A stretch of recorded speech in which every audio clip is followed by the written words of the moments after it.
Hisia zinazokuja baada ya ngono ni ishara ya kwamba hicho sio kitu cha kukifikiria, kukikimbilia wala kukisujudia.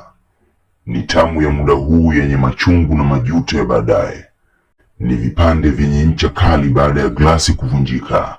Ni hatia isiyojulikana sura wala umbile, yenye sauti nzuri lakini moyo wa maumivu. Ukifanya kwa dhamira ya kuendeleza kizazi upo sawa, una baraka, lakini ukifanya kwa sifa, starehe na kujiendekeza unajimaliza.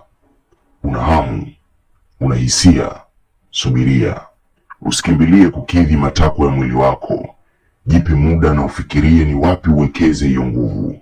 Ni ajabu lakini kweli, wanaohamisha hamu ya ngono kwenda kwenye kiu ya kujenga, kuanzisha na kuunda wanafanikiwa zaidi. Si uchawi, ni uhalisia. Ngono ni njia ya uumbaji. Ukiibadilishia kazi itafanya kama inavyotakiwa. Tunza nishati, hifadhi mbegu. Jiambie hizi ni hisia tu, sio mimi. Kisha fanya kazi, tengeneza mfumo. Ukiweka nidhamu na kujizuia kufanya ngono, utaitwa baba na kuheshimiwa na wengi. Lakini ukiendekeza hilo, utaitwa baba na wengi, lakini utashindwa na vingi. Aliyepewa nusu ya uzuri wa binadamu wote ni mwanaume aliyejizuia na ngono. Mvuto wa asili hutokana na kujilinda na kulinda hisia zako. Ujanja wa kweli ni kufumba macho na kujiambia hizi ni hisia tu, sio mimi, na kisha kufungua laptop na kupiga kazi uliokuwa unaisubirisha kila siku.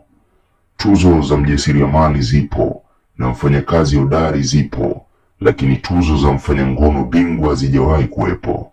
Jidhibiti, jisimamie, jilinde, na daima jikumbushe kuwa thamani yako ni afya na mwili wako. Heshima ya mwanaume huletwa na namna anavyoweza kuahirisha ngono na kubadilisha hisia zake kwa kufanya jambo jingine lenye uzalishaji. Mkono haujaumbwa kumaliza hamu yako, wala kutazama picha za utupu sio jambo linalolinda utu wako.